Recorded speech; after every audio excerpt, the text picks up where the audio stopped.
The conference hall lights were hotter than Dante Blackwood expected, 3,000 faces dissolving into a blur of anticipation and judgment.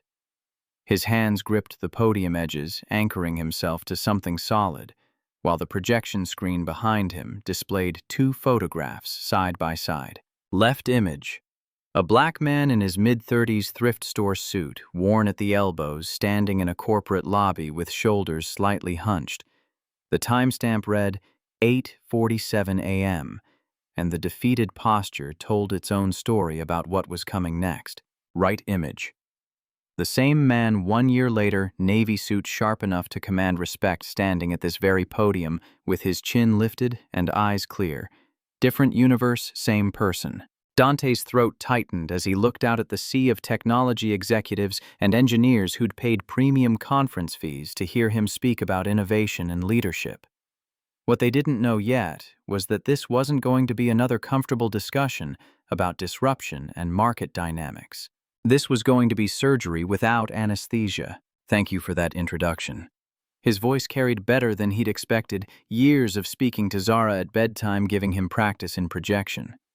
They asked me to talk about crisis management and technological solutions today. He paused, letting the silence stretch until discomfort began to settle over the audience. But I want to tell you about the morning I became invisible. The screen changed. White text on black background, stark and accusatory, 14 rejections, 8 months, $823 in the bank. One decision that changed everything. In row 17, a woman's face went pale. Cassandra Sterling shifted in her seat, arms crossing defensively, as she recognized where this was heading. Dante's eyes found hers for half a second, acknowledgement passing between them that this conversation was going to hurt. 1 year ago, I walked into Cortex Systems for my 14th job interview in 8 months. Dante's hands released the podium, his posture straightening as he delivered the opening that would set the tone for everything that followed. 14 companies. 14 different ways of saying the same thing. You're not what we're looking for. The screen flashed again, showing a worn spiral notebook pages filled with handwritten timestamps and interviewer names. The camera had captured enough detail that sharp-eyed audience members could read the pattern Dante had documented across 13 failed interviews. What they really meant was, you don't fit our comfortable assumptions about who belongs here. Dante let that land before continuing, his voice dropping into the measured cadence of someone about to tell a story that mattered. Let me take you back. Let me show you what invisible actually looks like. The lights dimmed as the timestamp appeared 8 months earlier, 4:15 a.m., Seattle, Washington. The alarm's digital scream pulled Dante from something that couldn't be called sleep. 4:15 in the morning, and Seattle's darkness pressed against his apartment windows with the weight of all the failures that had brought him to this moment. His hand found the button through muscle memory, silencing the noise before it could wake Zara. The silence that followed felt oppressive, filled with the building's night sounds. Mrs. Patterson's television bleeding through thin walls. Someone's pipes rattling. A car alarm wailing 2 blocks away before dying into nothing. Dante lay still, staring at a ceiling he couldn't see, listening to his own breathing and trying to remember when mornings had felt like possibility instead of punishment. The answer was simple: 8 months ago, before InnoData's acquisition and the relocation requirement that forced him to choose between career and daughter. He'd chosen Zara. The job market had made him pay for that choice every single day since. The pull-out couch groaned when he sat up, metal bar that pressed into his spine, a constant reminder of everything he couldn't provide. This shoebox apartment, with its single bedroom that Zara occupied while he made do with furniture that stopped folding properly 6 months ago. The building manager had promised to fix it. That promise had the same value as interview callbacks that never materialized. Kitchen lights revealed the bills spread across the small table exactly where he'd left them last night. Dante had arranged them in order of urgency, a system that created the illusion of control over circumstances that were rapidly spiraling beyond his ability to manage. The rent notice commanded attention through sheer force of red ink. $1,695 due in 8 days, shouted from the page like a countdown timer to disaster. His landlord had been understanding through month 5. Month 8 had arrived with this notice and verbal warning that month 9 would involve legal proceedings. Dante pulled out his phone thumb, moving through the ritual of checking his bank account, even though he knew exactly what he'd find. The number glowed back at him, $823.47. Simple arithmetic told the story. Rent consumed every dollar and left him $871.53 short before considering anything else. Medical bills from Zara's recent flu sat underneath the rent notice, a modest $340 that might as well have been $340,000. Electricity, water, gas, phone, car insurance. The stack represented collective debt that made his chest physically tight.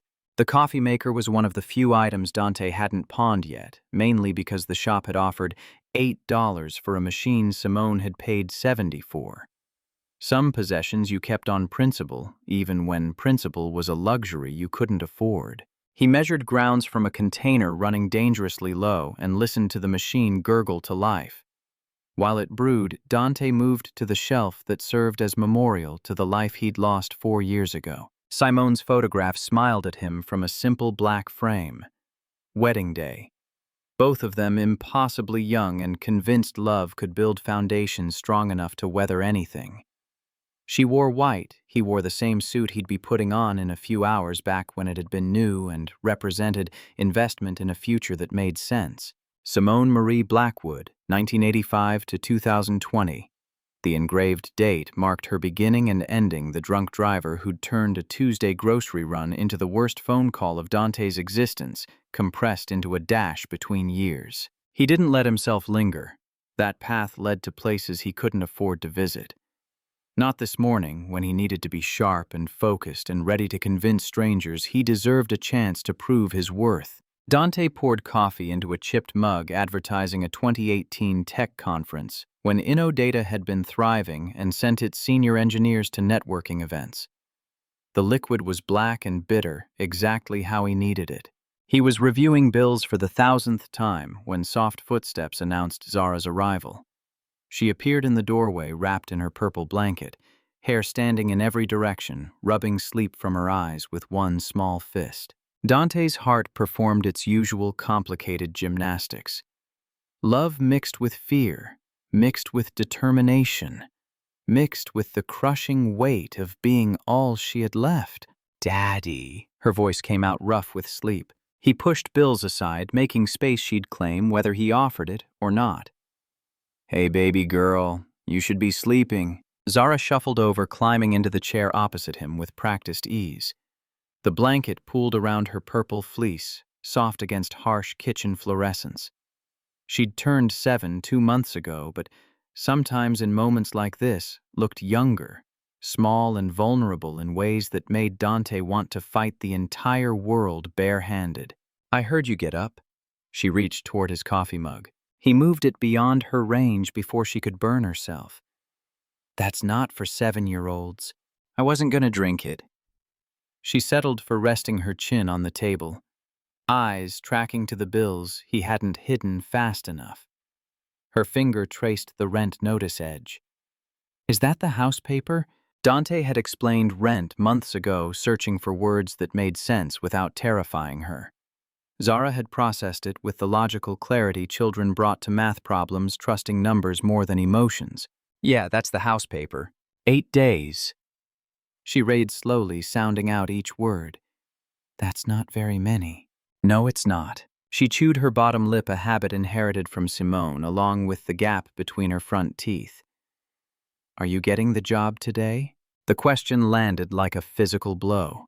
Dante looked at his daughter's face, at the absolute faith written there, and felt something crack in his chest. "I'm going to try my very best." The answer was true and completely inadequate. Zara nodded anyway, apparently satisfied, and slid off the chair. She padded to her bedroom blanket, trailing behind her like a cape. She returned carrying construction paper folded carefully in half. The outside had been decorated with stickers, stars, rockets, one inexplicable unicorn, all arranged with serious artistic intent.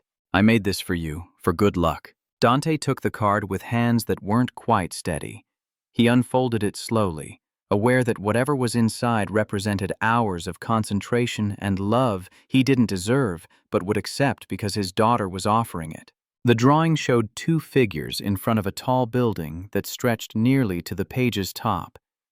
The taller figure wore what Zara had interpreted as a business suit rendered in blue with careful attention to tie and jacket buttons.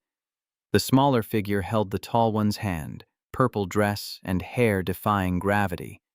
Above them, stars filled the sky despite the building, suggesting daytime. Words marched across the top in uneven letters, some backwards, all capitalized, "My daddy is the best."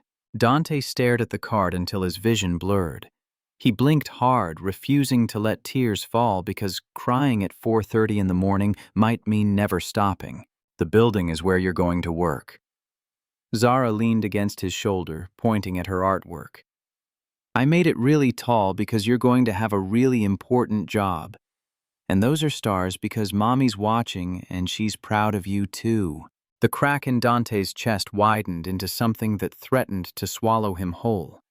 He pulled Zara into a hug that was probably too tight, pressing his face against her hair that smelled like strawberry shampoo Mrs. Hartwell had bought on sale. Thank you, baby girl. This is the best good luck card anyone has ever made. Zara squeezed back arms surprisingly strong. You're going to get this job, Daddy. I know you are. Her certainty should have been comforting. Instead, it felt like another weight added to a load already crushing him. 14 interviews, 14 rejections, and here was his 7-year-old daughter convinced number 15 would be different. I hope you're right. They stayed like that until a key turned in the apartment door. Mrs. Hartwell let herself in with the practiced quiet of someone who'd spent 30 years managing elementary school classrooms. She carried a covered dish that smelled like homemade chicken soup, the kind that took hours and cost more than she'd ever admit. Vivian Hartwell was 64, retired on a teacher's pension that wasn't generous but was more stable than Dante's current circumstances. She'd appointed herself as Zara's honorary grandmother 6 months ago, when Dante first explained the situation, and had been providing childcare without accepting payment, despite his repeated attempts. Good morning. She took in the scene with eyes that missed nothing. Bills on the table card in Dante's hands, evidence of sleepless night written across his face. How's our patient? Zara extracted herself from Dante's hug, suddenly animated. I'm all better. My fever went away and I didn't cough hardly at all. Mrs. Hartwell set the soup down and crouched to Zara's level, pressing the back of her hand against the girl's forehead in that universal grandmother gesture. You do feel cooler, but I think you should stay home from school anyway, just to be safe. But I'm going to miss the science lesson. I'll make sure you don't fall behind. Mrs. Hartwell straightened with joints that popped audibly.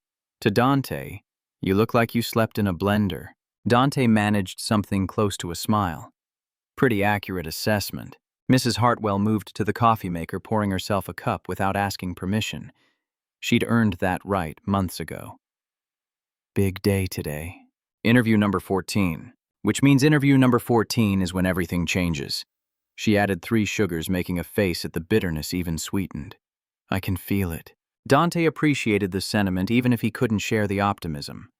Mrs. Hartwell had said some version of this before every interview, faith unshakable even as rejection letters accumulated. She'd lived through the civil rights movement, raised 4 children alone after her husband died young, and somehow maintained belief that good things happened to people who deserved them. He pulled out 2 20s from his wallet, precious cash he'd withdrawn for emergencies. For watching Zara, Mrs. Hartwell pushed the money back like it burned her fingers. Absolutely not. Mrs. Hartwell. Vivian, how many times? Vivian, Dante corrected. You're watching my daughter all day. You brought soup. You deserve to be paid. She crossed her arms, transforming into the elementary teacher who'd commanded respect for 3 decades. I'm retired, Dante. I have more time than I know what to do with and more money than I need. What I don't have is grandchildren nearby because my children scattered across the country like migrating birds. Zara is the closest thing I've got, and you're doing me a favor. That's not. Save it for rent. Save it for Zara's medicine. Save it for whatever emergency comes next week. Her voice was gentle but iron firm. But don't insult me by making love transactional. Dante's throat worked around words that wouldn't come. When I get this job. When you get this job, you take me to that fancy seafood place downtown, the one that makes normal people faint at the prices. Deal. The shower water never got hot enough in this building, but Dante stood under lukewarm spray trying to wash away exhaustion and fear. He studied his reflection in the bathroom mirror afterward, seeing a 35-year-old face that looked older than the calendar suggested. Gray, threading his temples, dark circles under his eyes, the appearance of someone who'd been fighting and losing for too long. The suit hung on the bathroom door, same navy blue he'd worn to every interview for 8 months. Purchased for his wedding 11 years ago, maintained carefully, but showing wear at the elbows. It still fit, though the style had aged in ways he couldn't afford to update. Dante dressed with ritual precision. White shirt recently ironed. Conservative tie dark blue with subtle pattern. Jacket on last, and he studied the effect. Professional, competent, completely unremarkable. He slipped Zara's card into his jacket pocket, right over his heart. Small talisman against a world that kept finding reasons to say no. The drive to Cortex Systems took 35 minutes through morning traffic, his 1998 Honda Accord wheezing to life on the third attempt. The check engine light illuminated like a judgmental eye. 214,000 miles of refusing to die through sheer stubbornness and prayer to deities Dante didn't believe in. He merged onto I-5 as Seattle woke around him, fog rolling in from the sound to wrap around skyscrapers and blur the Space Needle into ghostly outline. Dante had lived here his whole life, watched the city transform from affordable working-class neighborhoods into tech paradise where coffee cost $7 and rent increases came with the inevitability of rain. The radio played NPR discussing economic recovery that apparently hadn't reached people like him. Dante turned it off, needing silence to prepare for questions he could anticipate and curveballs he couldn't. The passenger seat held his notebook spiral binding fraying. He'd reviewed it at a stoplight yesterday, studying patterns identified across 13 interviews. Average duration, 14.3 minutes. Industry standard for senior positions, 45 to 60 minutes. The gap told its own story about systematic rejection disguised as professional courtesy. Cortex Building appeared as he exited the highway, 12 stories of glass and steel designed to intimidate anyone approaching without venture capital or proper credentials. Dante parked in the visitor lot, checked his tie in the rearview mirror, and pulled out Zara's card one more time. "My daddy is the best." The words stared back at him with absolute certainty that he wished he could borrow. He slipped the card into his pocket and stepped out of the car. The walk from parking lot to building entrance took 90 seconds that felt like crossing a desert.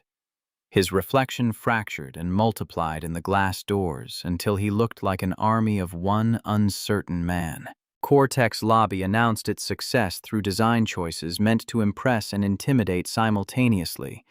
Polished marble floors reflected lighting that probably cost more per fixture than Dante's monthly rent. Modern art occupied corners, abstract sculptures with names like Synergy or Disruption. Young employees moved with the confident stride of people whose student loans had been forgiven and stock options had vested early. Dante counted faces automatically. 90% white, maybe 7% Asian. The handful of black faces clustered in security and facilities rather than engineering. Pattern recognition applied to demographics, observation automatic after 8 months of rejection. The receptionist looked up as he approached, professional smile engaging like a switch. 20-something blonde studied casualness requiring significant effort. "Good morning, welcome to Cortec. How can I help you?" Her voice carried practiced friendliness of trained gatekeepers. Dante returned the smile, keeping his own expression neutral and unthreatening in ways he'd learned were necessary. "Dante Blackwood, and I have an interview scheduled for 9 a.m. She typed his name, manicured nails clicking. Yes, Mr. Blackwood. Senior software engineer position. Conference room B, third floor. She handed him a visitor badge with his name in temporary ink. Someone will be down shortly. Dante clipped the badge to his jacket and moved to the indicated seating area. The leather chairs were expensive and uncomfortable in that specific way, signaling cost over ergonomics. He sat back straight, hands folded over the notebook in his lap. Lobby traffic flowed around him. Engineers discussed containerization and Kubernetes with easy confidence of people who belonged. Two women in sharp suits talked about Q3 projections, heels clicking across marble. Everyone moved with purpose and certainty about being exactly where they should be. Dante had felt that certainty once at InnoData, when he'd been part of a team solving problems that mattered. 8 years building a career, cultivating expertise, earning reputation that should have made these interviews formalities. Then the acquisition, the relocation requirement, the choice between following a job to Boston or staying where Zara had school and friends and the only home she remembered. The choice had been easy. The consequences had been brutal. A security guard passed by older black man with gray threading his hair. Name tag read Felix Okoro, 22 years service. Their eyes met for a fraction of a second. Something passed between them. Recognition, solidarity, the subtle acknowledgement of two men navigating the same space from the same disadvantaged position. Felix gave a small nod. Dante returned it. Mr. Blackwood. The voice pulled his attention to a woman descending the staircase. 40-something white sharp gray suit that probably cost more than Dante's entire wardrobe. She moved with brisk efficiency, suggesting time was measured in billable increments. Dante stood extending his hand. Yes, thank you for seeing me. Her handshake was firm and brief, professional, without warmth. Cassandra Sterling, HR Director. We're ready for you upstairs. He followed her to the elevator, watching floor numbers climb, while Cassandra made small talk about Seattle weather and traffic patterns. Conversational filler designed to assess whether he could engage in basic social interaction. Dante responded appropriately, mentally cataloging every detail for later documentation. Conference room B was glass-walled, offering no privacy but the illusion of transparency. Two people waited inside, both standing, as Cassandra led Dante through the door. This is Bradford Whitmore, our VP of Technology. She gestured to a man in his late 20s who radiated the particular confidence of someone never told no. And Dr. Evelyn Cross, our Chief Technology Officer. Bradford's handshake conveyed superiority and boredom in a single gesture. Dr. Cross compensated with actual warmth, her grip firm and smile reaching her eyes. 60-something silver hair cut short, the bearing of someone who'd earned position through competence. They took seats around the conference table. 3 interviewers on one side, Dante alone on the other. Digital recording device blinking in the corner. Windows exposing him to anyone walking past. Bradford opened a folder scanning contents with an expression suggesting grocery list review. 8 years at InnoData Systems senior software engineer specializing in database architecture. Impressive resume. The tone suggested the opposite. Dante had learned not to react to subtext. Thank you. I specialized in recovery protocols and data integrity systems. Your most significant project? Dr. Cross asked, leaning forward with genuine interest. This was territory Dante knew, cold technical achievements that should speak for themselves. Year 6, we experienced major database corruption threatening 3 years of customer records. The team worked 48 hours without progress. I developed a recovery protocol that identified source corruption in the indexing system, then rebuilt backup architecture to prevent future incidents. Total resolution 6 hours from diagnosis to full restoration. Bradford's eyebrow arched. 6 hours, our consultants estimated 2 weeks for similar issues. Most teams assume corruption patterns are random. They approach recovery as comprehensive rebuild.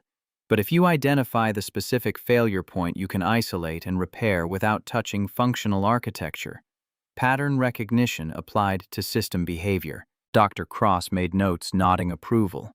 Sophisticated thinking.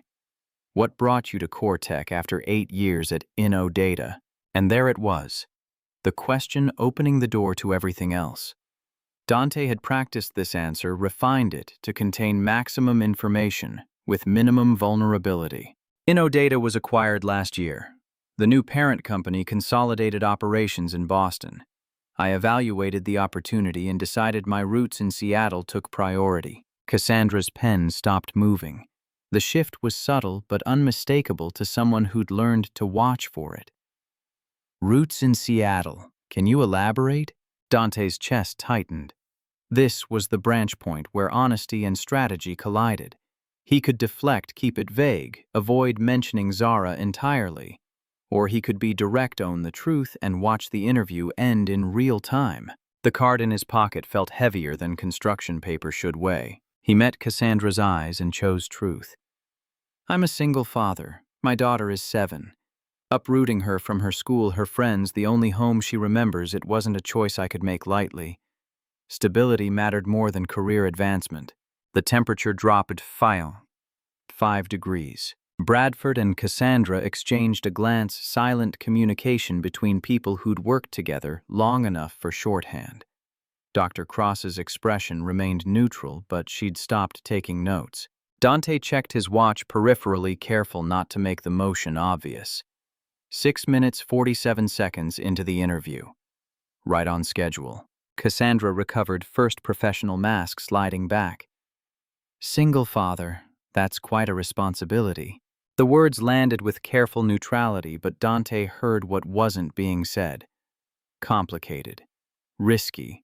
Divided attention. It makes me more reliable, not less. I've never missed a deadline or failed to deliver on commitments. Of course, Bradford's dismissiveness could have filled volumes. But this position requires significant flexibility. Late nights, weekend deployments, emergency responses at 2 a.m. How do you manage that with a child at home? Dante had heard versions of this across 13 interviews. The answer was always the same, and it never mattered. I have reliable childcare support. My neighbor manages Zara's schedule around work demands. I've maintained perfect attendance even while balancing both responsibilities. Dr. Cross leaned back, studying him with eyes that had evaluated candidates for 30 years. Mr. Blackwood, I don't doubt your technical capabilities. Your resume speaks to exceptional skill, but we need honesty about the demands this role places on senior engineers. I appreciate honesty, though honest was the last word he'd use for what was happening. I'd like to offer the same in return. This is my 14th interview in 8 months, and I've noticed a pattern. Cassandra's spine went rigid. Mr. Blackwood, he pulled out his notebook, flipping to the bookmarked page. Interview duration across 13 previous companies averaged 14.3 minutes. Industry standard for senior positions 45 to 60 minutes. The cooling point, that precise moment when professional interest shifts to professional distance, occurs an average of 6.8 minutes after I mention having a daughter. The silence could have stopped hearts. Bradford found his voice first. That's quite an accusation. It's documentation. Dante kept his tone level even as his pulse hammered. I'm not accusing anyone of anything illegal. I'm pointing out a pattern that becomes impossible to ignore after the 13th iteration. He turned the notebook so they could see his handwriting. Neat columns looking like evidence, because that's exactly what it was. Interview number, company name, duration, cooling point timestamp, rejection, reason given. Cassandra stood abruptly, chair scraping floor. This interview is over. Of course it is. Because now I've made everyone uncomfortable by naming what we all know is happening. Dr. Cross raised a hand, peaceful gesture, stopping Bradford from whatever he'd been about to say. Mr. Blackwood, I understand your frustration. Do you... Dante stood as well, gathering his notebook with hands that wanted to shake. Because from where I'm standing, I just watched the same script play out for the 14th time. Technical questions going well, then I mention Zara. Then suddenly we discover concerns about flexibility and divided attention and cultural fit. He paused at the door, looking back at 3 faces that had already written him off. If I were white, with a stay-at-home wife, this conversation would be about start dates and salary negotiation. We all know it. The only difference is I'm willing to say it out loud. Bradford's face flushed. You're being completely unprofessional. I'm being honest, which apparently isn't professional in rooms like this. Cassandra pulled out her own notebook, making a show of writing.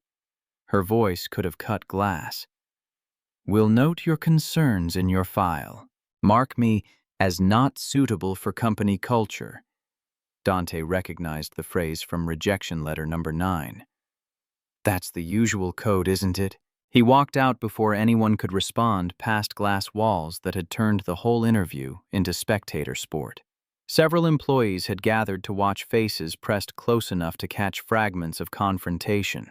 Felix stood near the elevator, expression carefully neutral but eyes tracking Dante's exit with what might have been respect. The elevator doors closed on Cassandra's face, fury and embarrassment, fighting for dominance. Dante leaned against the back wall, trying to remember how to breathe normally. 14 interviews. 14 rejections. And this time he'd burned the bridge so thoroughly that even politeness wouldn't rise from the ashes. His phone buzzed. Text from Mrs. Hartwell. Zara wanted me to tell you she knows you got the job because you're the smartest daddy in the whole world. Dante stared at the message until the elevator reached the ground floor. His daughter's faith felt like a weight he couldn't carry and couldn't put down. The lobby had shifted from morning quiet to mid-morning chaos, people rushing between meetings with anthill urgency. Dante moved through them like a ghost, invisible in exactly the way he'd learned to be. His car sat in the visitor lot where he'd left it, unremarkable and patient. Dante slid behind the wheel but didn't start the engine.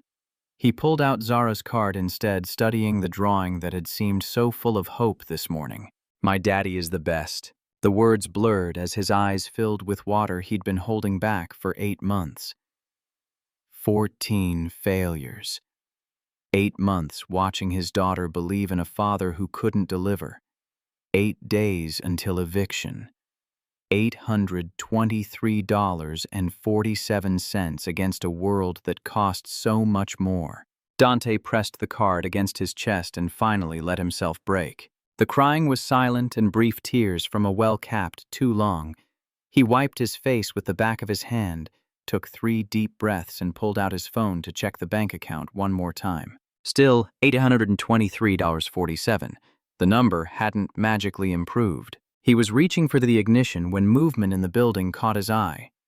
Through Cortex floor-to-ceiling windows he could see people running. Not the casual rush of late employees, but actual panic mode sprinting. Someone gestured frantically at a screen. Another person held a phone to their ear, face pale even at this distance. More people appeared converging on what looked like the main server area. A man in an expensive suit burst from the elevator, the CEO if Dante had to guess from how people made space. The man's posture screamed crisis, hands moving in sharp gestures, punctuating whatever he was shouting. Then the first van arrived, pulling up with emergency speed. Logo on the side read, Data Fix Emergency Response, in letters designed to inspire confidence during disasters. 2 technicians jumped out carrying equipment cases. Dante sat up straighter, professional instincts overriding personal devastation. A second van appeared, different company logo. Then a third. Within 10 minutes, 5 different consultant teams had descended on Cortec like medical specialists responding to Code Blue. And through the windows, Dante could see screen after screen displaying the same thing, red error messages that made technical teams break out in cold sweats. He recognized those patterns. He'd seen them before 3 years ago at InnoData, when database corruption had brought the entire company to a standstill. The memory was visceral, 2 days of consultants failing to solve what should have been straightforward until Dante had identified the root cause in validation protocols. The same validation protocols he could see Cortex consultants examining, now through the glass approaching the problem from the same wrong direction that always led to failure. Dante's fingers found his notebook, flipping to a page from 3 years ago where he'd documented the InnoData solution. The approach, the specific files needing attention, the sequence of operations that would isolate and repair without destroying. He watched another consultant team rush inside. Counted 6 different company logos now probably running up bills at thousands of dollars per hour. All of them about to waste time and money looking for complex solutions to a problem that only seemed complicated. These people had rejected him 40 minutes ago, had questioned his competence based on his skin color and his daughter, had decided he wasn't suitable for their company culture, and now their company was burning while they threw money at consultants who didn't understand the fire. Dante should start the car, drive home, tell Zara that Daddy tried his best, figure out which bills to pay and which to let slide. Start preparing for the conversation about why they might need to move somewhere cheaper. Instead, he found himself looking at the card in his lap. My daddy is the best. Zara believed it with absolute certainty. Mrs. Hartwell believed it with earned wisdom. Even Simone had believed it back when she was alive to offer opinions. The only person who didn't believe it was Dante himself. He thought about what he'd told Zara this morning about doing your best even when scared. Thought about the values he'd been trying to teach through this nightmare of unemployment and rejection. Thought about whether he wanted her to learn that you fought for yourself or gave up when the world said no. Through the window, he saw the CEO throw what looked like a tablet. The device hit a marble pillar and shattered pieces scattering. The man's face was red enough to be visible from the parking lot, stress and fury painting him in shades Dante recognized from his own mirror. Cortec was dying. The consultants were failing. And Dante Blackwood, unsuitable for company culture and unreliable due to divided attention, was the only person in that parking lot who knew how to save them. The notebook in his hand felt heavier than paper should feel. Documentation of 14 failures. Proof of a pattern that would continue until someone decided to break it. Dante looked at his daughter's drawing one more time. At the tall building she'd drawn because she believed her daddy deserved important work in important places. At the stars she'd added because she thought Simone was watching and proud. He folded the card carefully and tucked it back into his jacket pocket right over his heart. Then he opened the car door and stood up, legs steadier than they'd been 20 minutes ago. Felix noticed him first recognition flickering across the security guard's face as Dante approached the entrance. Their eyes met again, and this time the understanding was explicit. Felix gave a subtle nod and stepped aside, making no move to stop what was about to happen. Dante pulled open the door and walked back into Cortex Systems toward the chaos and the failing consultants, and the CEO whose company was hemorrhaging money by the minute. Walked toward the chance to prove that unsuitable and unreliable could still be exactly what they needed. Walked toward the moment when invisible became undeniable. The lobby had transformed into a war room while Dante sat in his car, contemplating failure. Cable runs snaked across marble floors like technological intestines exposed during emergency surgery. Workstations crowded every available surface monitors displaying cascading error messages in shades of red that meant nothing good. The air tasted like ozone and panic, that particular blend of burnt electronics and human sweat that accompanied disasters too large to contain. Dante counted heads as he wove through the chaos. 97 people by his estimation, maybe more, tucked into corners he couldn't see from this angle. At least 12 different company logos on jackets and equipment cases, consultant firms charging emergency rates while accomplishing nothing visible. The noise was overwhelming. Phones ringing unanswered. Keyboards clacking in desperate rhythms. Voices raised in technical arguments that went nowhere productive. He recognized the pattern instantly. Too many experts, not enough expertise. Each consultant team working their own theory, stepping on each other's attempts, creating interference instead of solutions. Classic disaster response failure, throwing resources at a problem without coordinating the assault. A young security guard materialized at Dante's elbow hand, already moving toward his radio. White, probably early 30s, the kind of by-the-book enforcement that came from insufficient experience and excessive enthusiasm. Sir, buildings in lockdown, only authorized personnel and approved consultants past this point. The words came out clipped and certain, someone who'd been told exactly what to say and planned to say it regardless of circumstances. His name tag identified him as Lawrence Chen, 3 years of service, according to the number beneath his name. Dante started to respond, but Felix appeared before he could formulate an argument. The older guard moved with the unhurried confidence of someone who'd earned every year of his 22-year tenure. "Lawrence, stand down." Lawrence's hand hovered near his radio confusion, replacing certainty. "But protocol says—" "I'm senior. I said stand down." Felix's voice carried the weight of 2 decades navigating corporate politics and security protocols. He turned to Dante, something like respect flickering behind his professional mask. "You came back." Not a question. An observation that acknowledged the insanity of walking toward a crisis that had nothing to do with him, offered by people who'd already decided he had nothing to offer them. Dante's voice came out steadier than he felt. "I think I can help." "Then you better move fast." Felix gestured toward the chaos surrounding the main server area. "They're panicking, and panic makes people stupid." Lawrence retreated, muttering about procedures and liability words that dissolved into the general noise without impact. Dante pressed forward into the crisis zone, dodging consultants who moved with urgent inefficiency. He caught fragments of conversation as he navigated the crowd. Primary database completely corrupted, 7 years of customer data inaccessible. Tried 3 different backup restoration protocols. Corruption spreads to every copy we touch. Stock price down 12% in the last 90 minutes. Harrison's going to lose the board if this isn't fixed by 2 p.m. us. Numbers and consequences painted the scope of disaster. Whatever had broken wasn't just technical. It was existential.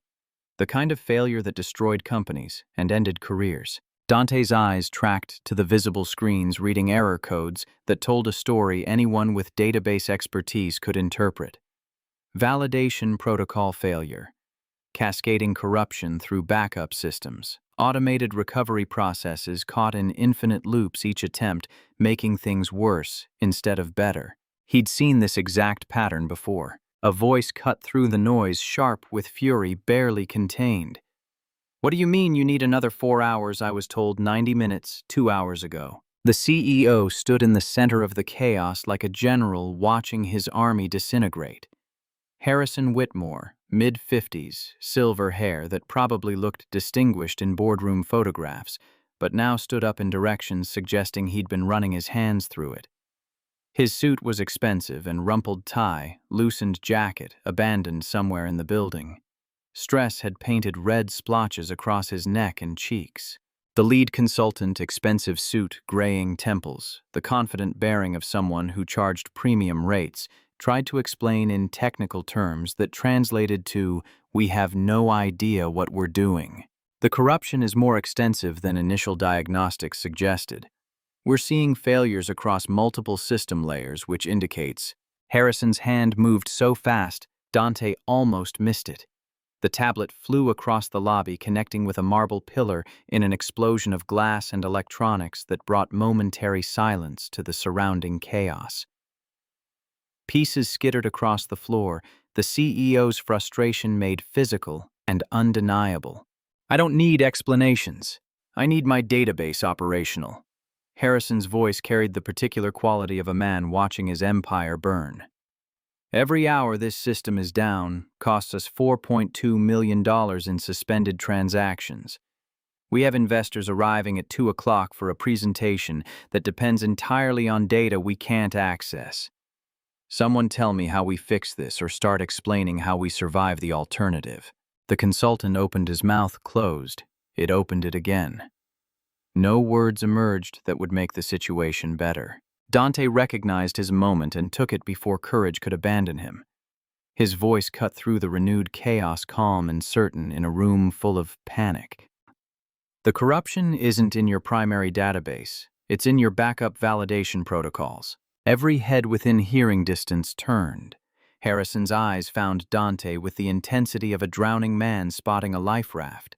"Who are you?" Before Dante could answer, Cassandra Sterling appeared from somewhere in the crowd. Her face cycled through emotions too quickly to catalog surprise recognition, fury, embarrassment, all fighting for dominance. She positioned herself between Dante and the CEO, body language, screaming territorial protection. Security, this man is not authorized to be here. He needs to be removed immediately. Harrison's attention shifted between Dante and Cassandra, reading dynamics. Neither of them had time to explain. Removed why? Cassandra's professional mask cracked slightly. We interviewed him this morning. The position was not a good fit for company culture. Company culture. Harrison repeated the words like they tasted bad. Our databases are on fire, and you're worried about culture. Bradford Whitmore materialized beside his father. Privilege and entitlement radiating from every pore. The family resemblance was unmistakable. Same sharp features, same natural authority, though Bradford wore his like he'd been born to it, rather than earned through decades of building something from nothing. Father, this is highly irregular. We have 50 consultants working the problem, who have failed for 2 hours and counting.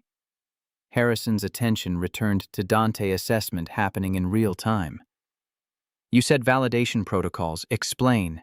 Dante pulled his notebook from his pocket, flipping to documentation from 3 years ago.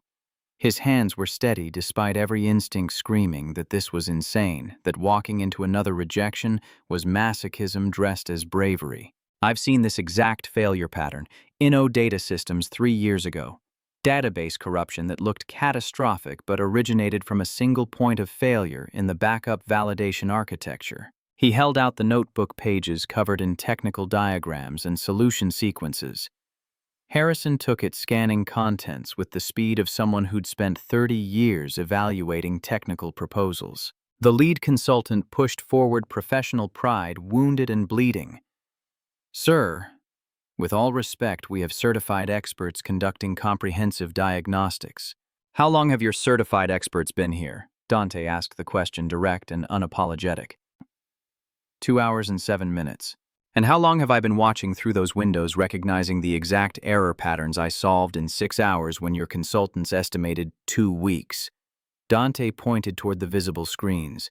Your teams are looking for complex solutions because they assume corruption this extensive must have complicated causes. But sometimes the answer is elegant simplicity. Harrison's eyes narrowed, calculation happening behind them. 6 hours to solve what took my team 2 weeks to quote. 4 hours once I identified the validation protocol corruption. 2 hours of false starts because I was approaching it like everyone else, looking for the big, obvious failure instead of the small, critical one.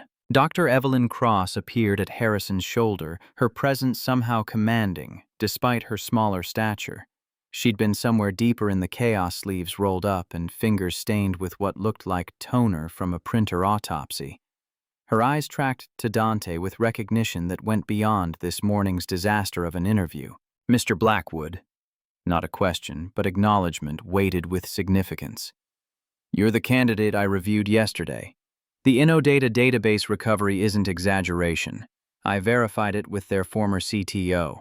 Your approach was unorthodox but brilliant. Harrison's attention sharpened. You verified his work. I verify all senior technical candidates' major achievements. His solution to InnoData's crisis would have taken our consultants weeks to even conceptualize. Dr. Cross turned to Dante, something like apology in her expression. I recommended you strongly. I was overruled on cultural fit concerns. The words hung in the air, indictment and vindication wrapped together. Cassandra's face went pale. Bradford's flushed red.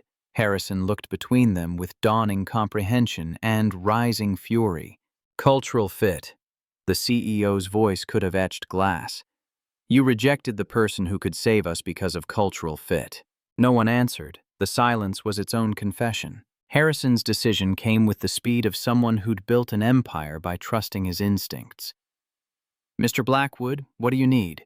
Dante had prepared for rejection, not acceptance. The question caught him off balance for half a second before training reasserted itself.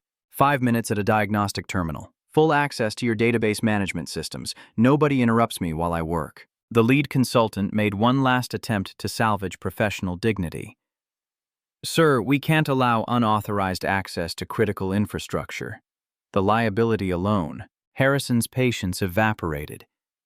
The liability of losing $4.2 million per hour outweighs whatever concerns your manufacturing.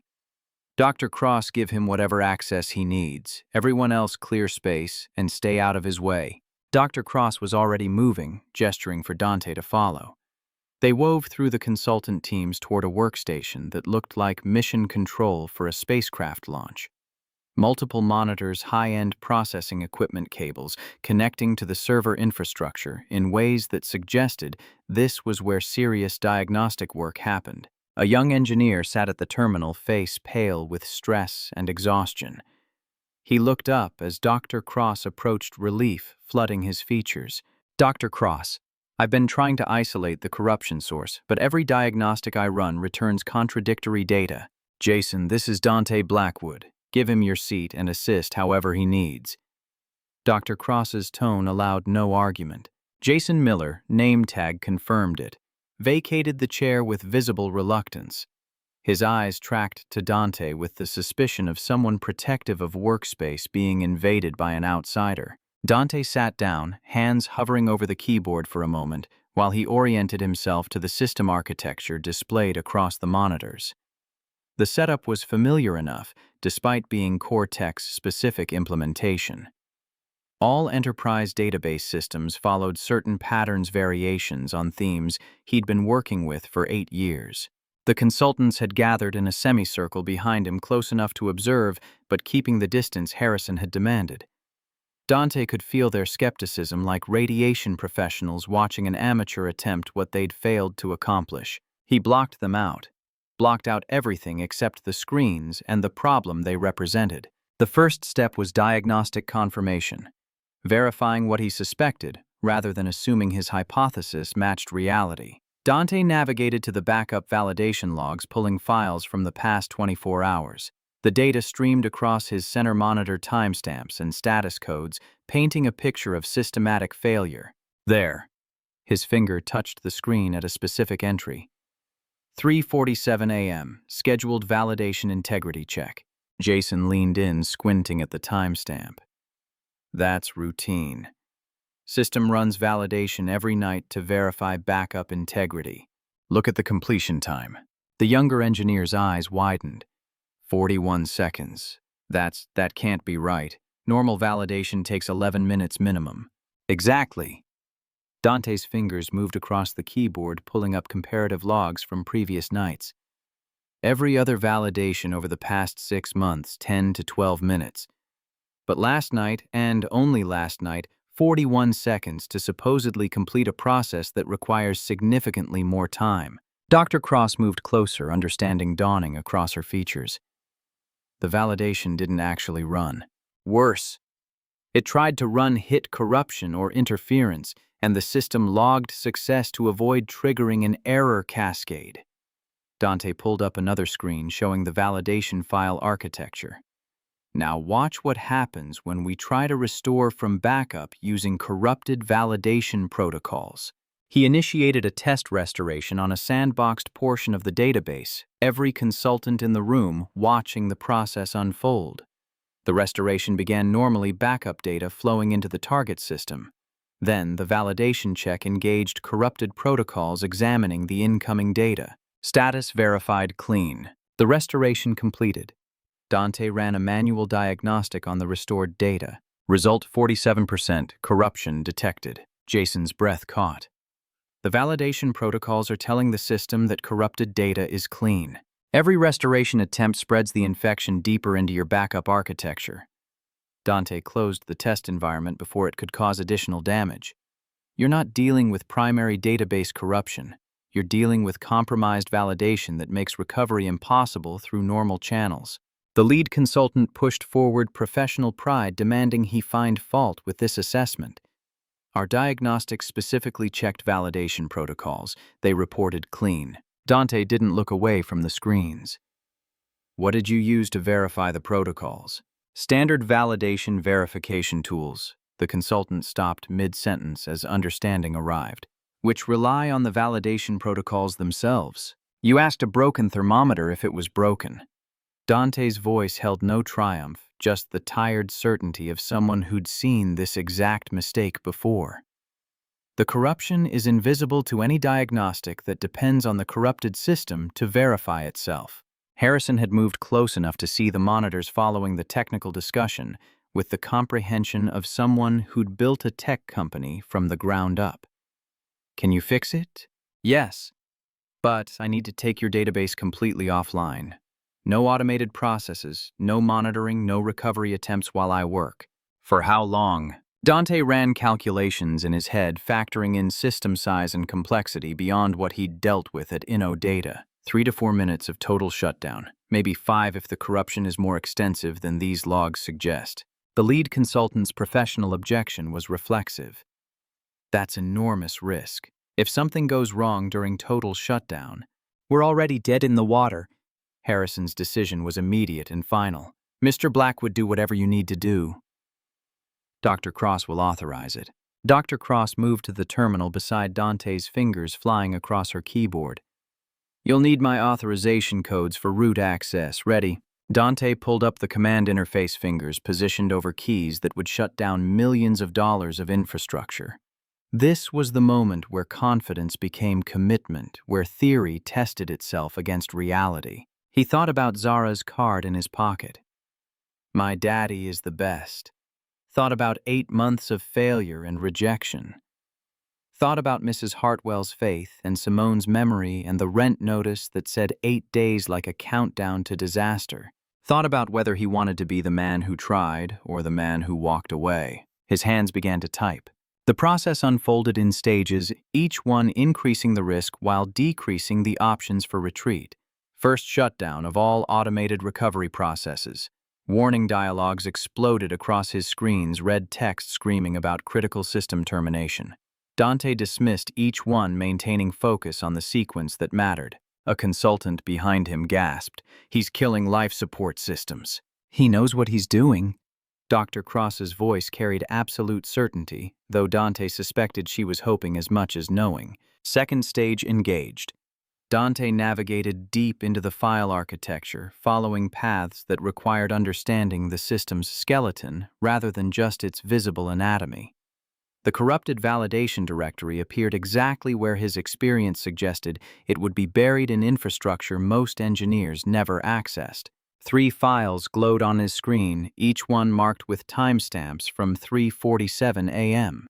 The corruption signatures were subtle, wouldn't be visible to casual inspection. But Dante had learned to see what others missed, pattern recognition applied to digital architecture. Deleting critical system files in 5 seconds. He announced, giving anyone who wanted to stop him a chance to speak up. No one did. His finger hit enter. The files vanished. Every screen in his workspace went black. The silence that followed was absolute. 97 people holding their breath simultaneously. Dante counted heartbeats, maintaining external calm, while internal panic screamed that he'd just destroyed a multi-million-dollar infrastructure beyond any hope of recovery. 5 heartbeats, 10, 15. The screens flickered. Text began scrolling, white letters on black background reporting system processes in language only engineers understood. Regenerating validation. Protocols from Archive v3.8. Progress bar appeared. 45%, 60%, 80%. Each percentage point represented data being rebuilt from uncorrupted backups stored deeper in the architecture. Clean copies the corrupted validation had never touched. 95%, 99%, 100%. Protocols verified clean. The text changed, new process initiating without Dante's input. The system recognized clean validation and immediately began what it had been trying to do for the past 2 hours. Initiating database restoration from secondary backup. Data started flowing back. Customer records appearing in neat rows. Transaction histories rebuilding themselves. Account information populating databases that had been empty wastelands minutes before. Jason made a sound that wasn't quite a word, halfway between shock and reverence. It's working. Holy shit, it's actually working. Dr. Cross ran a parallel diagnostic on her terminal verification happening in real time. Her voice emerged tight with relief and lingering disbelief. Primary database coming online, corruption levels dropping, 70% clean, 80, 90. The status board that dominated the far wall began shifting from red to amber to green, each indicator representing a subsystem returning to operational status. The transformation rippled across the display like dominoes falling in reverse chaos, resolving into order. 95%, 98, 99, 100%. Primary database online. Zero corruption detected. All systems operational. The lobby erupted. Cheers and applause competed with relief and disbelief. Consultants who'd spent 2 hours failing, now celebrating someone else's success. Because at least the crisis was over. Jason grabbed Dante's hand, shaking it with enthusiasm that threatened to dislocate something. 45 minutes. You fixed it in 45 minutes. Dante's hands were shaking, now that adrenaline had nowhere productive to go. He clasped them together under the desk where no one could see the tremor. Diagnosis took time. The fix itself was straightforward once I identified the source. Dr. Cross's expression held something beyond professional respect, the kind of acknowledgement that transcended workplace hierarchies. Brilliant doesn't adequately describe what you just did, but Dante barely heard the praise. His eyes had caught something wrong in the validation file logs, a pattern that shouldn't exist in random corruption.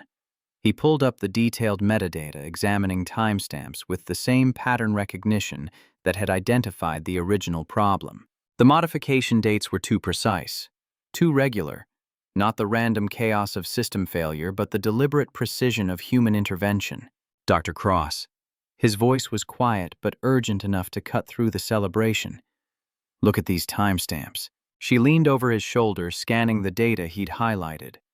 Her face went from triumphant to horrified in the space between heartbeats. Every corrupted file showed modification times at exactly 3:47 a.m. Not approximately, not within a few seconds, exactly down to the millisecond, as if someone had programmed the changes to occur simultaneously, and the pattern repeated backward in time. Same timestamp, different dates. 3:47 a.m. every single day for as far back as the logs extended. That's not system corruption. Dr. Cross's voice had gone flat, the tone of someone delivering news that would make everything worse.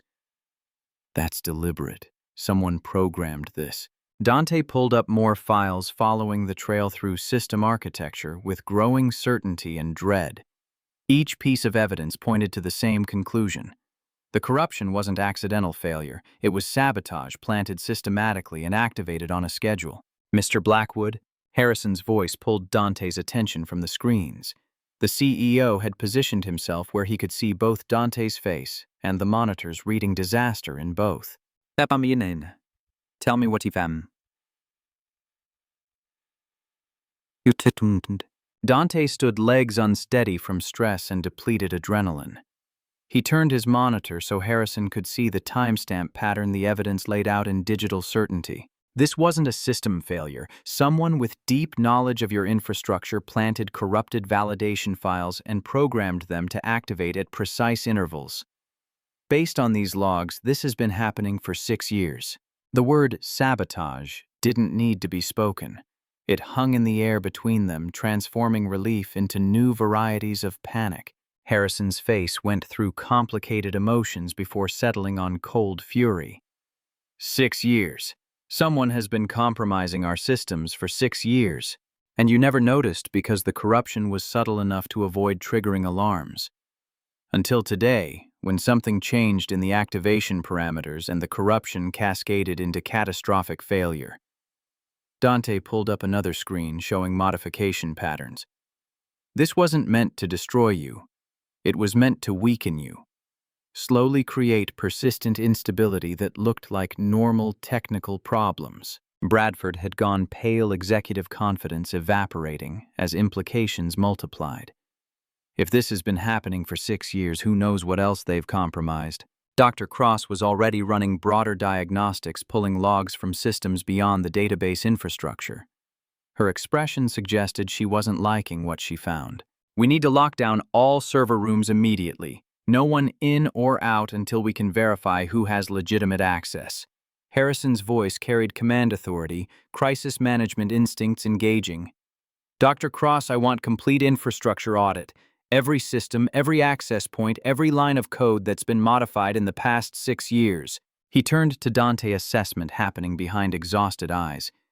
"Can you help us find whoever did this?"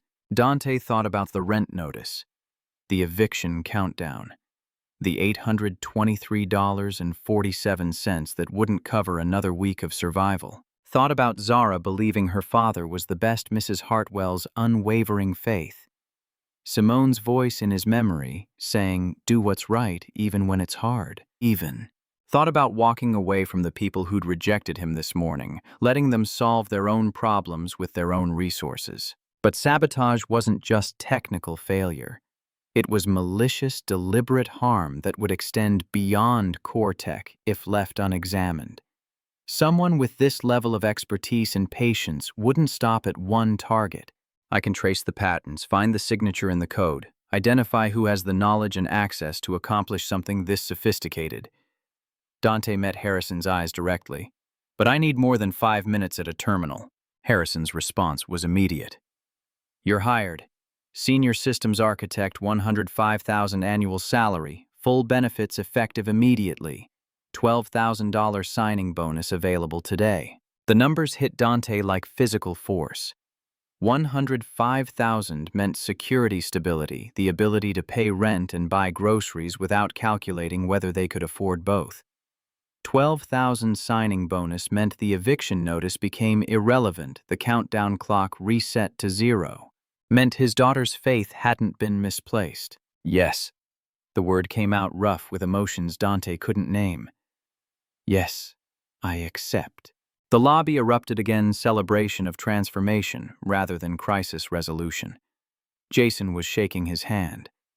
Dr. Cross smiled with genuine warmth. Even some consultants offered congratulations, professional enough to appreciate talent regardless of how it made them look. Harrison extended his hand, grip firm and meaningful. "Welcome to Core Tech, Mr. Blackwood. I'm sorry for how this morning went. That failure is on us, not you." Cassandra and Bradford stood apart from the celebration faces painted in humiliation. Cassandra's professional mask had cracked completely, revealing something that looked like shame fighting with defensive anger. Bradford just looked like someone calculating how this reflected on his own position. Harrison's attention shifted to them, expression hardening. "Ms. Sterling, Mr. Whitmore, my office. Now." They followed him toward the elevators, Cassandra's spine rigid and Bradford's jaw tight. Dante watched them go, feeling no triumph in their disgrace. Just exhausted relief that the morning's rejection had transformed into afternoon's vindication. His phone buzzed. Text from Mrs. Hartwell, timestamp showing she'd sent it 20 minutes ago during the height of crisis. "Zara wanted me to tell you she knows you got the job because you're the smartest daddy in the whole world." Was she right? Dante's vision blurred. He typed back with shaking fingers. "Tell her she was absolutely right. Daddy got the job." The response was immediate. Multiple exclamation points, heart emojis, and a follow-up photo of Zara jumping on the couch with her arms in the air. Gap-toothed smile splitting her face with pure joy. Dr. Cross's hand touched his shoulder, gentle pressure acknowledging the emotional weight. "Take the rest of the day. Come back tomorrow and we'll start the investigation properly. You've earned time to process." But Dante shook his head, sliding his phone back into his pocket. "The saboteur knows their system failed. They'll be watching to see if you discovered the deliberate nature. If I leave now, they might panic and destroy evidence.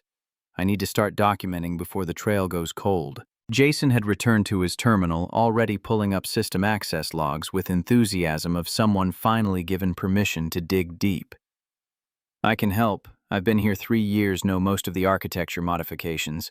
They worked through the afternoon, Dante and Jason forming efficient partnership despite having met 2 hours ago. The young engineer had instincts that matched his enthusiasm, able to anticipate what Dante needed before being asked.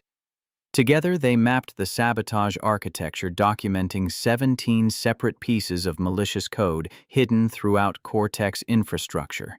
Each discovery made the scope more horrifying. Code designed to delete financial records under specific conditions, backdoors allowing external access to confidential communications, time bombs programmed to detonate during quarterly board meetings. The saboteur hadn't just wanted to damage Cortex, they'd wanted to destroy it systematically, piece by piece, over years. And the signature in the code was unmistakable once Dante knew what to look for. Specific variable naming conventions.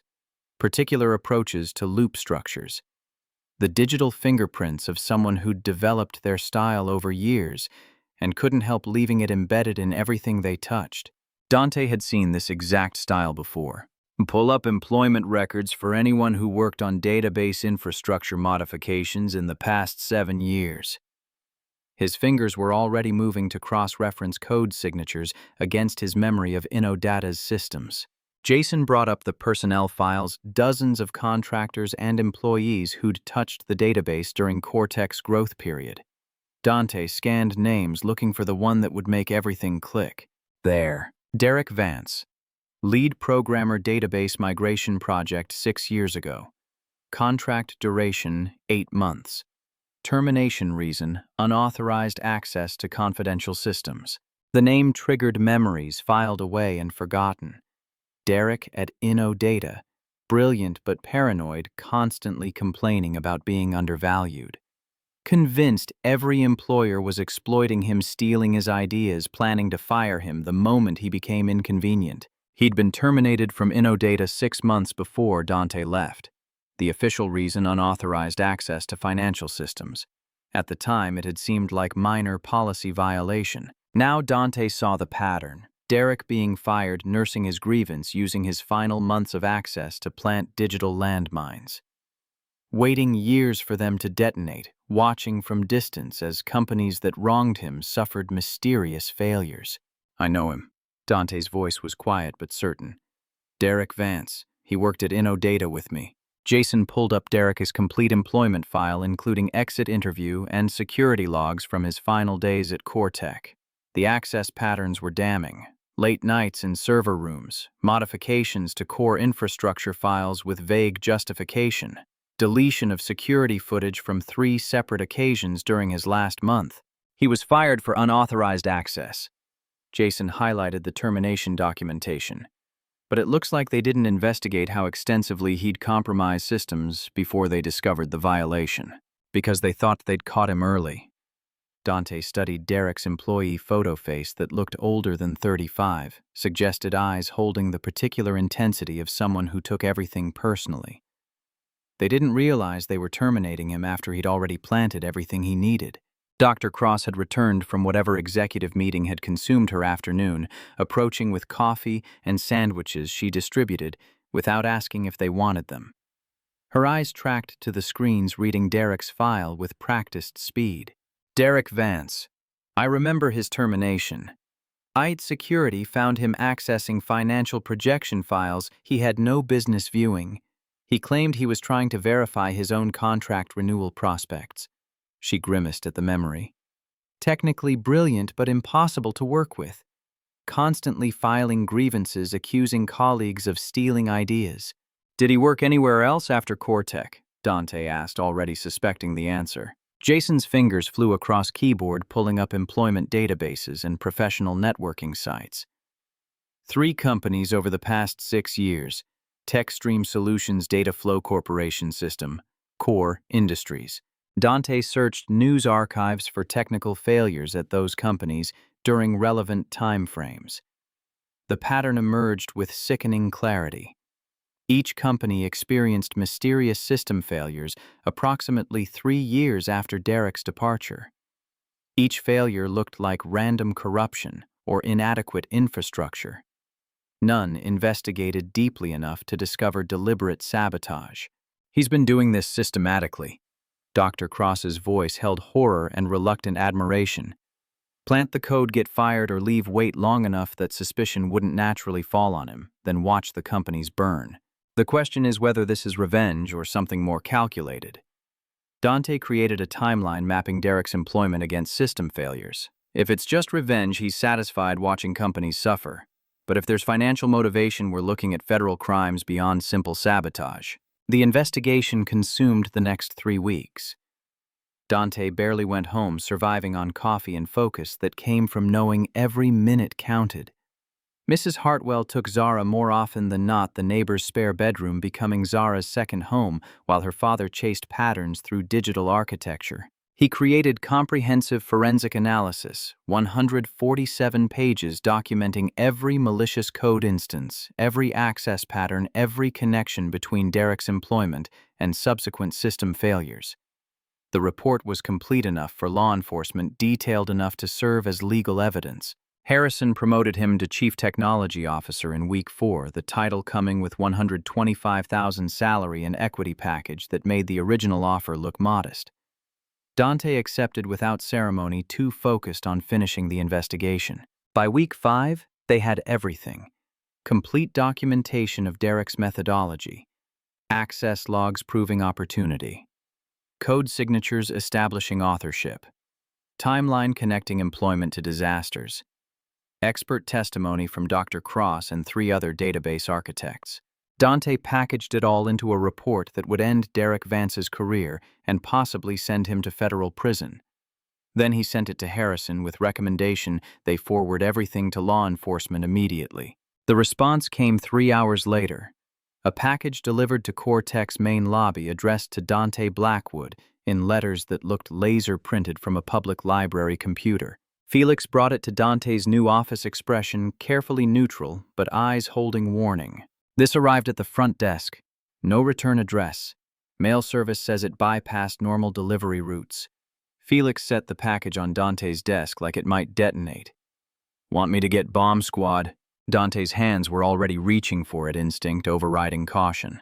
The package was light envelope rather than box nothing, suggesting physical threat. Inside was a USB drive and a printed photograph. The photograph showed Zara on her school playground, taken yesterday, based on the outfit Dante recognized from breakfast. She was on the swings, hair flying back, completely unaware someone was photographing her from the parking lot beyond the fence. Dante's vision tunneled. His hands started shaking so hard he nearly dropped the picture. Felix moved closer, saw the photograph, and his expression went from neutral to murderous. That's threat. That's direct threat against a child. The printed note was brief and terrifying in its simplicity. "You should have stayed unemployed. Stop digging or your daughter learns what loss really means. Check the USB, then decide if exposing me is worth the price." Dante inserted the USB drive with hands that wanted to shake and didn't trust themselves. The video file was short. 30 seconds of Derek Vance's face features hidden behind digital distortion that made them swim like heat mirage. His voice came through modified, pitched down into ranges that sounded algorithmic. "You found my code." "Impressive, but you missed the point. I'm not done with core tech. I have access you'll never discover because I built it into infrastructure you can't replace. Walk away, Blackwood, or the next package won't be a photograph." The video ended. Dante sat in his executive office staring at a photograph of his daughter and understanding that success had made him a target. Felix was already on his phone calling someone whose authority exceeded building security. "We need FBI. We need protection detail. We need this treated as the federal crime it is." But Dante barely heard him. He called Mrs. Hartwell with fingers that could barely hit the right buttons. She answered on the first ring. "Dante, is everything okay? Is Zara with you?" "Yes, she's doing homework at the kitchen table. Why, what's wrong?" "Lock all the doors and windows. Don't let her out of your sight. I'm calling a security company right now." Dante forced his voice to stay calm. "Someone threatened her. I need to know she's safe." Mrs. Hartwell's breathing changed, fear and fury mixing. "That child is the safest person in Seattle. I promise you, Dante, but you tell me who did this." "Derek Vance, former programmer. I'll send you his photo." Dante was already typing. "If you see him anywhere near Zara, call 911 immediately." "Dante." Mrs. Hartwell's voice had gone soft. "What are you going to do?" The question hung between them, weighted with everything it implied. Walk away. Let Derek escape, except that exposing him came with costs Dante couldn't afford to pay. Or continue forward, risk everything, including his daughter's safety. I don't know, I need to think. He ended the call and sat in silence, photograph of Zara on his desk next to the threatening note. The office that had felt like victory an hour ago felt like a trap. Felix had finished his calls. FBI sending someone within the hour. Seattle PD is putting patrol near your apartment and the school. Security company deploying to your address in 20 minutes. Dante nodded, processing information through the fog of terror and rage. Thank you. Don't thank me. Just tell me you're not going to let this bastard win.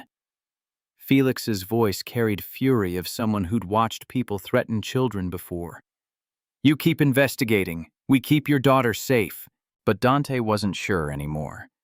His phone buzzed. Text from unknown number. 24 hours to decide. Announce the investigation is closed or I escalate. Your choice, Daddy. Another buzz. This time from Zara's number, meaning Mrs. Hartwell had let her use the phone. Daddy. When are you coming home? Mrs. Hartwell says we're having a sleepover, but I want to see you. Did you catch the bad guy yet? Dante stared at his daughter's message until it blurred. 7 years old, and she already understood her father fought bad guys, solved problems, made things right. He thought about what he'd told her that morning about doing your best even when scared. Thought about whether he wanted Zara to learn that you fought for what was right or surrendered when the cost got too high. His hand steadied. The shaking stopped. Dante picked up his phone and called Harrison's direct line. We're not stopping the investigation. We're escalating it. FBI, Department of Justice, every agency with jurisdiction. Derek Vance is done. Today. Harrison's response came without hesitation. Whatever you need, whatever resources, we finish this. FBI Special Agent Rebecca Hartman arrived within the hour, bringing federal authority and resources that made Derek's threat look amateur. She reviewed Dante's 147-page report with focused intensity of someone who recognized prosecution-grade evidence. This is excellent work. Derek Vance isn't just looking at corporate sabotage charges, terroristic threatening across state lines, computer fraud. We're talking federal prison 15 to 20 years. They built the case over 72 hours. The trail led to Portland, Oregon, an apartment where Derek had been living under his own name with the confidence of someone who'd never been caught before. Agent Hartman coordinated with Portland Field Office. We're executing arrest warrant tomorrow morning, 6 a.m., but Dante insisted on one modification. I want him to know who caught him. Let me call him first. Agent Hartman considered calculating risks against psychological impact.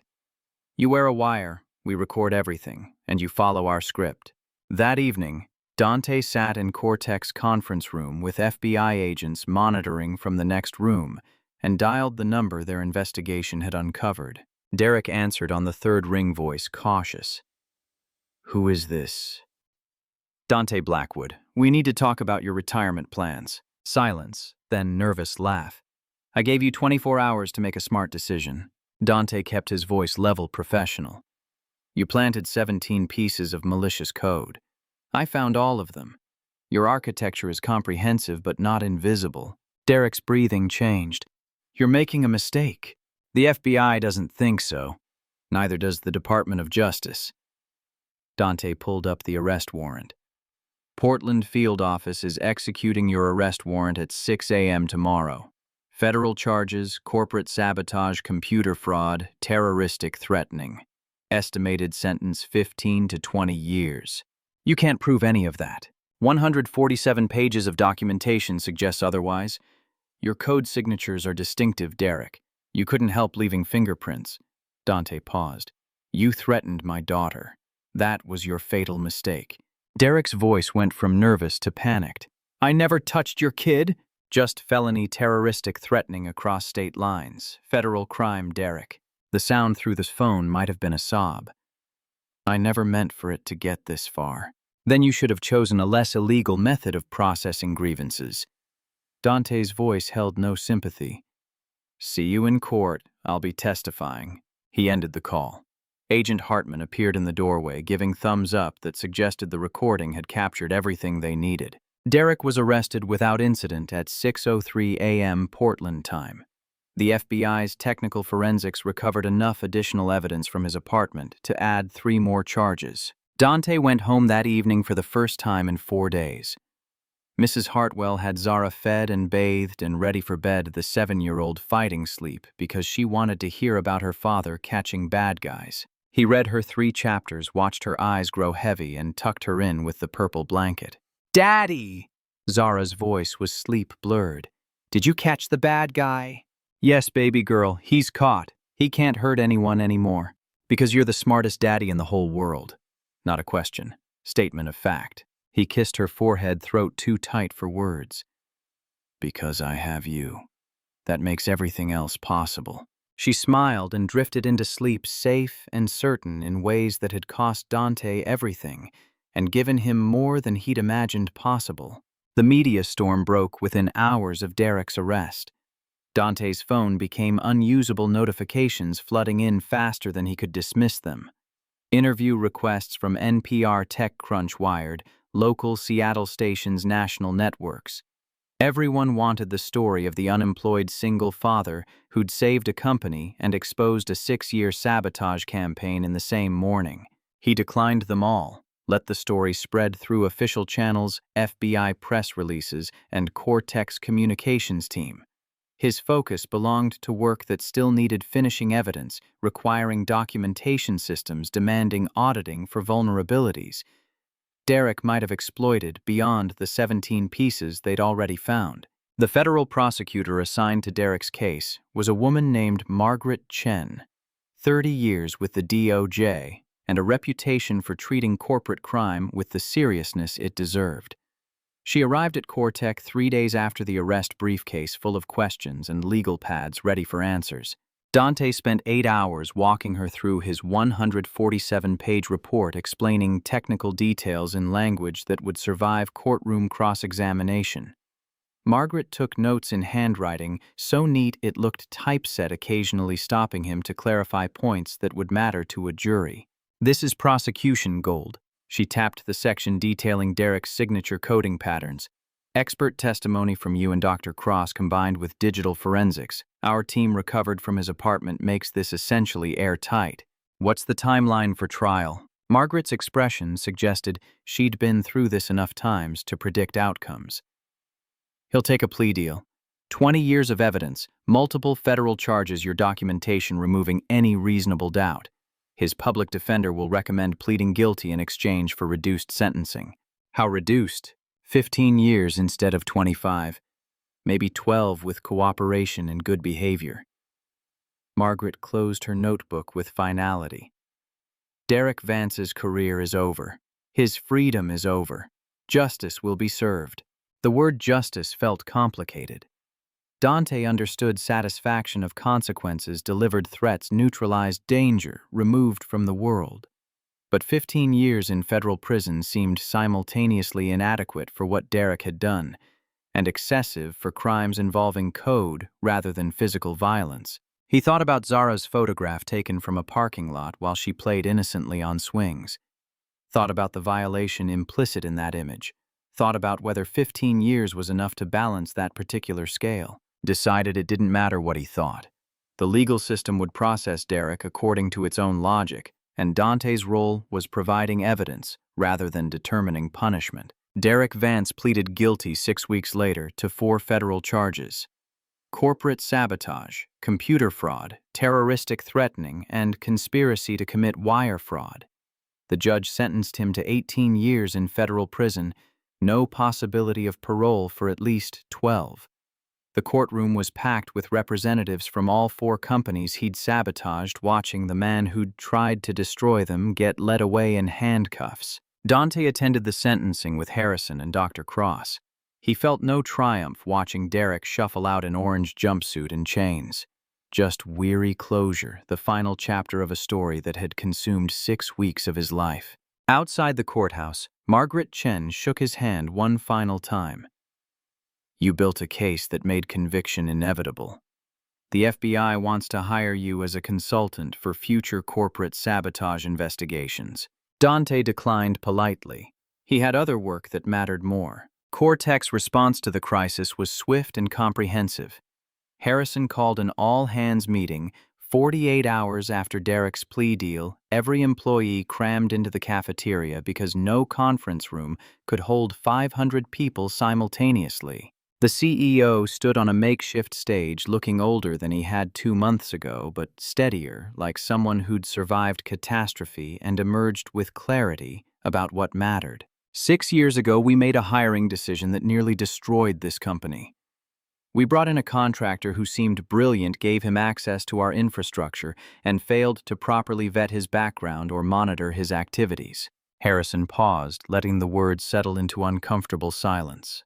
2 months ago, we made a different kind of mistake. We rejected a candidate in an interview process that prioritized assumptions over qualifications. We let bias prevent us from seeing exceptional talent because it came in a package that didn't match our narrow expectations. His eyes found Dante in the crowd, acknowledgement that made 500 heads turn. Dante Blackwood saved us. Not just from Derek Vance's sabotage, but from our own failure to recognize value when it didn't conform to comfortable patterns. He did this after we rejected him, after we questioned his commitment because he's a single father, after we decided he wasn't suitable for our company culture. Cassandra Sterling stood near the back face, painted in shades of humiliation that would have been satisfying if Dante had energy left for satisfaction. Bradford Whitmore shifted his weight beside her, discomfort visible across the crowded room. Effective immediately, we're implementing comprehensive hiring reform. Harrison's voice carried the weight of non-negotiable decision. Blind resume screening to eliminate name-based bias. Standardized interview protocols with mandatory duration minimums. Statistical monitoring of hiring patterns with quarterly audits. And zero tolerance for cultural fit objections that can't be substantiated with specific job-relevant criteria. The cafeteria erupted in applause, though Dante noticed pockets of resistance scattered throughout the crowd. Change was never universally welcome, especially change that challenged comfortable assumptions about who belonged. The answer to Cassandra and Bradford's fate came after the meeting. Harrison summoned both of them to his office, along with Dr. Cross and the head of HR operations. Jason, who'd become Dante's unofficial intelligence source, provided details afterward. Cassandra's out, terminated effective immediately, no severance beyond contract mandates. Harrison gave her 2 choices: resign quietly with neutral reference or be fired with documentation of discriminatory hiring practices. Dante absorbed this while reviewing system security logs. Which did she choose? Resignation. But Harrison made clear he'd be contacting other tech companies' HR departments personally if he learned she'd secured another position in Seattle. Jason's expression suggested complicated feelings about witnessing career destruction. She's blacklisted, not formally, but word will spread. Bradford's fate was more nuanced, protected by family connection, but damaged by association. Harrison demoted him from VP of Technology to senior manager position, stripping authority while maintaining employment. The move sent messages about accountability while avoiding messy complications of firing his own son. Dante felt no triumph in their consequences. Just weary recognition that systems changed slowly, required public failures before private biases could be addressed. Cassandra and Bradford were symptoms rather than disease products of an industry that had taught them to screen candidates through filters they'd never examined. The calls started coming from other companies Derek had sabotaged. TechStream Solutions, Dataflow Corporation, System, Core Industries. All 3 reached out within the week, requesting Dante's expertise in auditing their systems for similar compromises. He declined the consulting offers but agreed to share his methodology, the forensic approach he'd developed for identifying Derek's signature patterns.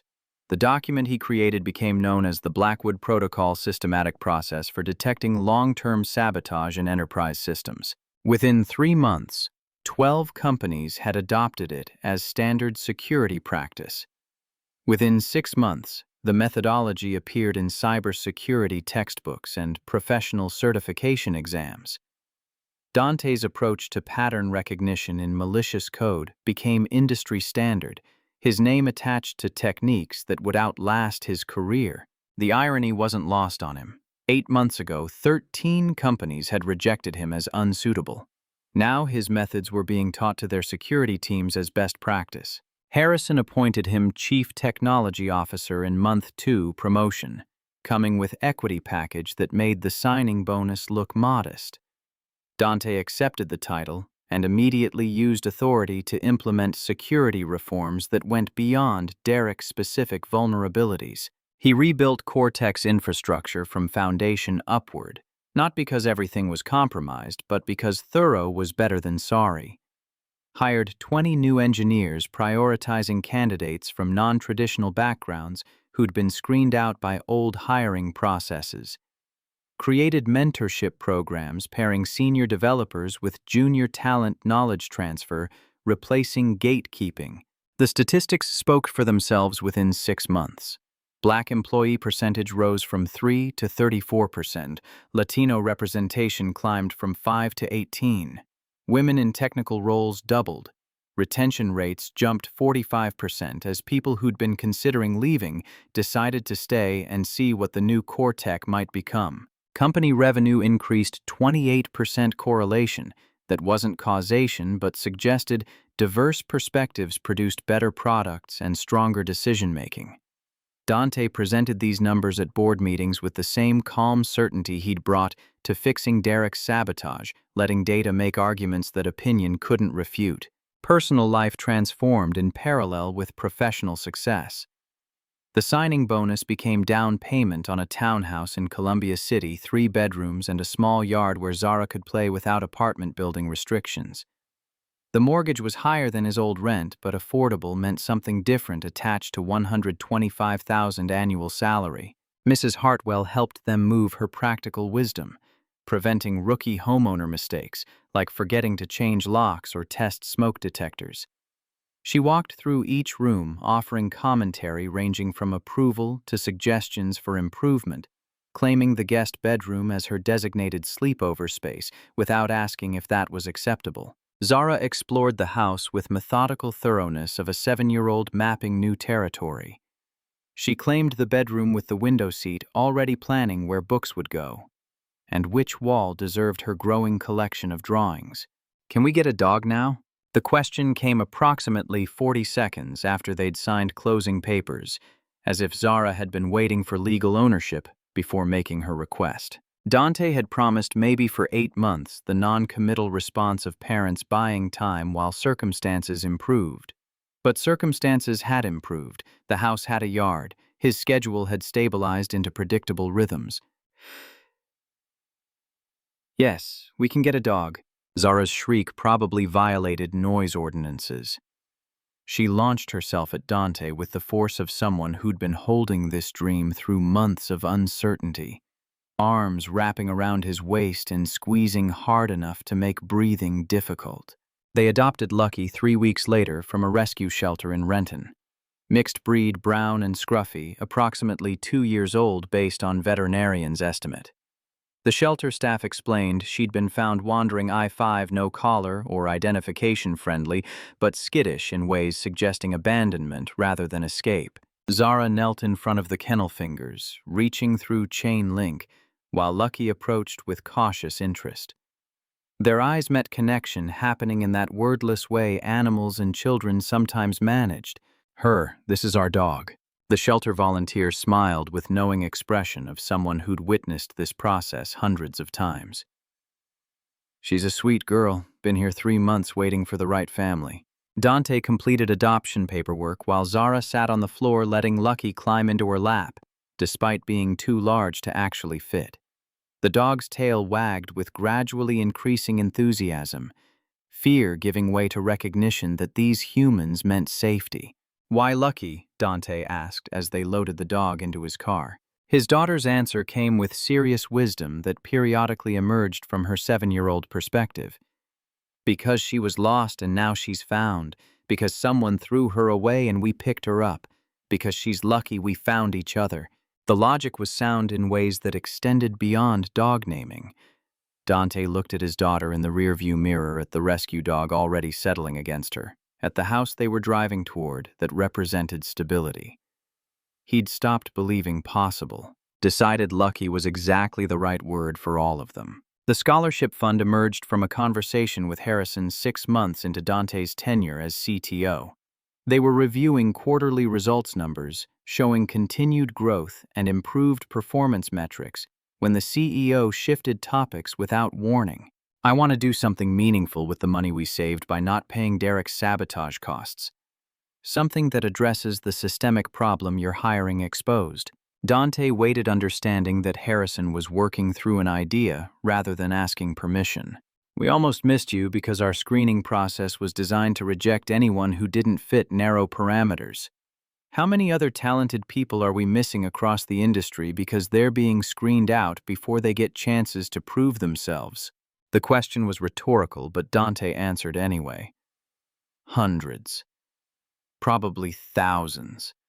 Single parents, people from non-traditional educational backgrounds, candidates who interview poorly but engineer brilliantly. The system filters for conformity and calls it quality control. So we create an alternative path. Scholarship fund targeting kids from single-parent households who want to pursue STEM careers, not based on perfect grades or standardized test scores, but on demonstrated passion and potential. Harrison pulled up spreadsheet already populated with preliminary numbers. $5 million endowment, 50 scholarships first year. The scope made Dante's breath catch. $5 million could change lives, create opportunities, prove that talent existed everywhere if you looked beyond comfortable assumptions. "I want to name it after Simone." Harrison's voice had gone soft, acknowledging personal dimension underlying professional discussion. "Your wife. The woman who raised Zara for her first 3 years and gave you the foundation that made everything else possible. The Simone Blackwood Memorial Scholarship." Dante's throat closed completely. He managed to nod, unable to trust his voice for actual words.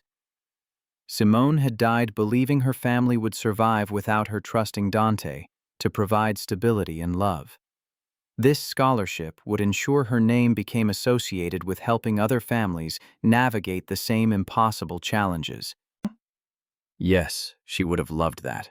The scholarship program launched in month 8 application process designed to identify passion rather than perfection. Essays asking what problem candidates wanted to solve and why it mattered. Recommendations from teachers or mentors who'd watched students overcome obstacles. Evidence of curiosity and persistence rather than straight A transcripts. The first cohort included 50 students' backgrounds spanning from inner-city Seattle to rural Washington towns where opportunities were limited by geography and economics. Dante met each recipient personally, shared his own story of rejection and redemption. Offered mentorship to anyone who wanted it. 5 students took him up on the offer. Within 6 months, all 5 were interning at CoreTech, learning professional software engineering from teams who'd learned to value potential over pedigree. One recipient was a 16-year-old girl named Rosa Martinez from Yakima, whose single mother worked 3 jobs.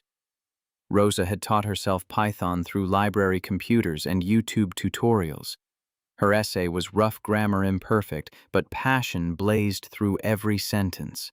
Dante called her personally to deliver the news. Her scream of joy through the phone made him smile for the rest of the day. The conference invitation arrived in month 10, email from the National Technology Leadership Conference, organizing committee, requesting Dante as keynote speaker for their annual summit. 3,000 expected attendees livestream, reaching 500,000 more platform to discuss innovation and leadership and whatever message he wanted to deliver. Dante almost declined. Public speaking had never been his strength, and the thought of 3,000 people evaluating his every word triggered anxiety he'd rather avoid. But the invitation specifically mentioned his story, the journey from rejection to vindication to systemic change. He consulted Zara, whose opinion mattered more than professional advancement. She was 8 now, old enough to understand that her father's speech would be watched by people across the country. Are you going to tell them the truth about how they were wrong and you were right? Something like that. Then you should do it. Because maybe someone watching needs to hear that being wrong about somebody doesn't mean that person isn't amazing. Zara's wisdom landed with force of revelation disguised as childhood logic. Dante accepted the invitation. The preparation consumed weeks. He wrote multiple versions of the speech, each attempting to balance truth with diplomacy, honesty with hope, criticism with constructive vision. Mrs. Hartwell listened to every draft, offering feedback ranging from gentle suggestion to blunt assessment that particular passages sounded preachy. Tell your story. Don't explain it. Don't justify it. Don't apologize for making people uncomfortable. Just tell the truth and let them sit with whatever feelings that creates. The final version was simple. Chronological narrative starting with the 14th interview and ending with scholarship fund announcement. No accusations, no anger, just documentation of what had happened and what it meant for an industry that claimed to value meritocracy while practicing discrimination. The conference was scheduled for early December, Seattle Convention Center downtown. Dante flew in the night before, leaving Zara with Mrs. Hartwell and Lucky, with specific instructions about bedtime and homework. The hotel room was too quiet, leaving him alone with nerves that manifested as rehearsal he'd already done dozens of times. He pulled out his phone, reviewing the text exchange with Zara from earlier. "Good luck tomorrow, Daddy. Remember, you're the best and everyone's going to know it." The message came with photo attachment. Zara holding up her original good luck card from the morning of his core tech interview, now laminated and preserved. Dante smiled and sent back, "Love you, baby girl. See you tomorrow night." Sleep was elusive, arriving in fragments between anxiety and anticipation. When morning came, it felt simultaneously too soon and long overdue. The conference hall was exactly as overwhelming as he'd feared. 3,000 seats rising in tiered rows, professional lighting designed to make the stage feel like the center of the universe. Backstage, the organizing committee ran through logistics with brisk efficiency. Dr. Cross appeared 15 minutes before his scheduled start time, her presence grounding in ways the organizing committee's professionalism wasn't. "You're going to be brilliant. These people need to hear what you have to say, even the ones who don't want to." The introduction was generous to the point of embarrassment, listing accomplishments that made him sound like someone else entirely. Chief Technology Officer at Cortex Systems, developer of the Blackwood Protocol, creator of the Simone Blackwood Memorial Scholarship. Applause rolled through the auditorium as Dante walked onto the stage, 3,000 people rising to their feet. He reached the podium, adjusted the microphone, and waited for noise to settle into expectant silence. And there in row 17, far right, sat Cassandra Sterling. Arms crossed initially, but something in her posture had changed since this morning. She looked like someone who'd come expecting to be uncomfortable and had made peace with that expectation. Their eyes met briefly. What passed between them wasn't quite forgiveness, but acknowledged shared history and the possibility that people could learn from failures. Dante's hands found the podium edges, anchoring himself. The teleprompter displayed his opening lines, but he'd memorized them weeks ago. "Thank you for that introduction. They asked me to speak today about innovation in corporate leadership, about crisis management and technological solutions." He let the pause stretch. "But I want to tell you about the morning I became invisible." The speech unfolded exactly as he'd practiced. He told his story without embellishment or apology. Showed his documentation, the notebook pages projected 30 feet high. Showed the statistical analysis proving systematic rejection. Explained how Cortex Crisis had become his breakthrough. How Derek's sabotage had led to industry-wide security reforms. How one company's willingness to change had created ripples affecting thousands of careers. He talked about the scholarship fund, about Rosa Martinez and 49 other students whose talent had been invisible to systems designed to screen them out. Showed photographs of recipients, their faces representing diversity the tech industry claimed to value but rarely achieved. The question I'm asking all of you is simple. How many are you missing? How many talented people are being screened out by hiring processes designed to confirm biases rather than discover capability? The silence had weight, discomfort thick enough to feel. His final words were delivered with certainty, earned through experience. To the young people watching, you are not your circumstances. To the parents struggling, your children see your fight. It matters. To the hiring managers, look harder, see deeper. We're here. The auditorium erupted. 3,000 people on their feet, applause thundering through the space. Dante stood at the podium watching the ovation, searching for Cassandra in the crowd and finding her standing with everyone else, face wet with tears she wasn't trying to hide. The reception line lasted 90 minutes. One woman approached near the end, 50s well-dressed, carrying herself with authority of someone accustomed to being listened to. "I'm Patricia Williams, CEO of DataStream Industries." She extended her hand. "Your speech made me very uncomfortable." Dante returned the handshake, unsure whether this was criticism or compliment. That was somewhat intentional. "Good. Comfort is the enemy of growth." Patricia pulled out her business card. "I want to hire you as consultant. Review our hiring practices. Identify where we're making the same mistakes CoreTech made." The card was heavy stock embossed lettering, suggesting success and resources. Dante slipped it into his pocket. "Don't thank me. Send me an invoice." Patricia's smile held steel beneath warmth. "You've built something important. Don't let it stay contained to one company." She left him with that challenge, disappearing into the dispersing crowd while Dante processed the implication.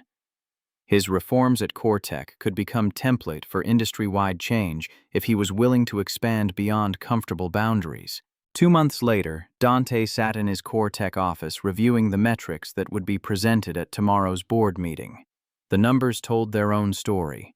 Employee satisfaction up 47%, retention at industry-leading levels, revenue growth outpacing competitors, scholarship fund expanded to 100 recipients for the coming year.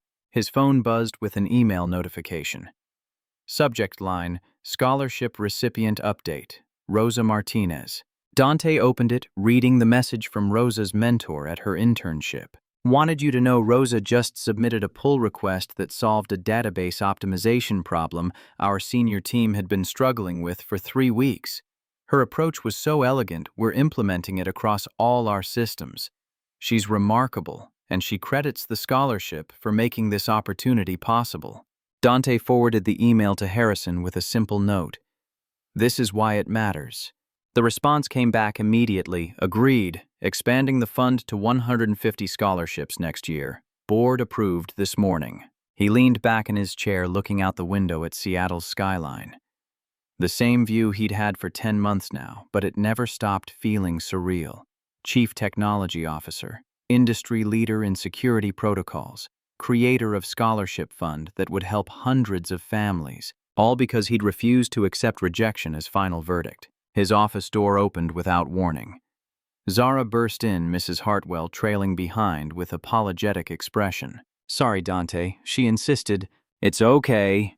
He waved off the apology, already moving around his desk to catch his daughter. "What are you doing here, baby girl?" Zara held up a piece of paper, bouncing with excitement that could barely be contained. "I got my report card, all A's, even in math." Dante lifted her up despite her being almost too big for it now, 8 years old and growing faster than he could process. "That's my brilliant girl. I'm so proud of you. Mrs. Hartwell said we could bring it to show you at work because you're the boss and bosses can see their kids whenever they want." Zara's logic was unassailable. Mrs. Hartwell smiled from the doorway. She was very insistent. Also, she wanted to see your fancy office.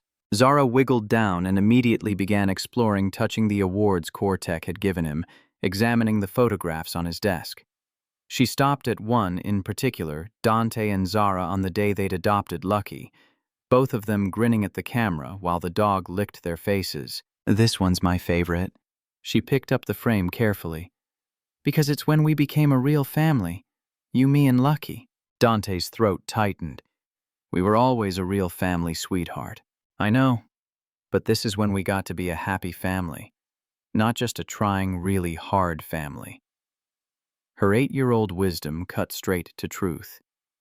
"You smile different now, like you're not worried all the time." Mrs. Hartwell caught his eye, her expression suggesting she'd noticed the same transformation. Zara set down the photograph and turned to face him, suddenly serious, in the way children got when processing big thoughts. "Daddy, do you remember that card I made you, the good luck one?" "Of course. I still have it. Right here." Dante pulled open his desk drawer, removing the laminated card he'd carried to 14 interviews and beyond. "Why?" "Because I was right." She said it with absolute certainty, no pride or arrogance, just statement of observable fact. "I said you were the best and everyone would know it, and now they do." Dante knelt down to her, level hands on her shoulders. "You know what the real magic was. Not that you were right, but that you believed it even when I didn't. That belief kept me going when I wanted to give up." "I know."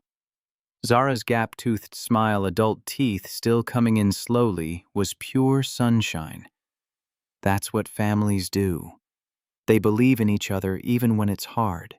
She hugged him with the fierce intensity of 8-year-olds who hadn't yet learned to be reserved with affection. Dante held her close, breathing in strawberry shampoo and childhood, and all the things that had made every rejection and struggle worthwhile. When she pulled back, her expression had shifted to practical matters. "Can we get ice cream on the way home to celebrate my report card?" "Absolutely." "And can Lucky come?" Dante laughed. "Lucky always comes. She's part of the family, too." They left his office together, Dante carrying Zara on his shoulders through Cortex halls while Mrs. Hartwell walked beside them. Employees smiled as they passed, some offering congratulations on Zara's report card, others just acknowledging the CTO who'd made this company feel like a place where people mattered beyond their productivity metrics. Felix was at his security post near the main entrance, having been promoted to head of security 3 months ago. He gave Dante a respectful nod, then broke into genuine smile seeing Zara on his shoulders. "Young Miss Blackwood, I hear congratulations are in order." Zara beamed. "All A's, even math."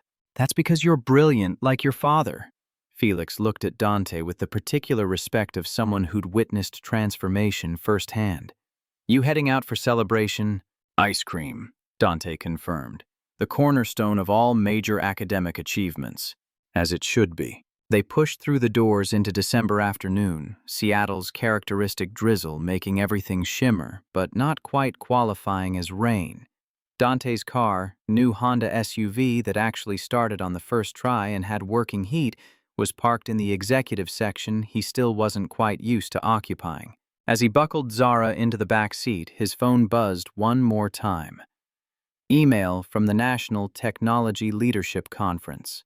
"Mr. Blackwood, we've received 847 requests from attendees asking for copies of your presentation and information about implementing similar reforms at their companies. Would you be willing to consult on industry-wide hiring practice improvements?" Dante read the message twice, processing implications that extended far beyond Cortex walls. His story had reached people. His reforms were being adopted. The scholarship bearing Simone's name was creating opportunities for families who needed them most. Everything he'd built from rejection and determination was becoming something larger than himself. He looked at Zara in the rearview mirror, already chattering to Mrs. Hartwell about her plans for ice cream flavors and whether Lucky would prefer vanilla or chicken-flavored treats. His daughter, who'd believed in him when belief required faith more than evidence, who'd made him a card that launched everything. Dante started the car and pulled out of the parking lot, heading toward the ice cream shop and the evening ahead and the life they'd built from $823 and a 7-year-old's unwavering certainty. The man who'd been invisible had become undeniable. The father who'd been unsuitable had become invaluable. The candidate who'd been rejected 14 times had created a legacy that would outlast any single career. And somewhere in heaven, Simone was watching her family thrive, her name helping other families find their own paths from struggle to stability, her memory transforming pain into purpose for hundreds of children who would never know her, but would benefit from the love she'd left behind. Dante Blackwood had been told he wasn't good enough. He'd proved them wrong, not through anger or revenge, but by being exactly who his daughter always believed him to be, the best.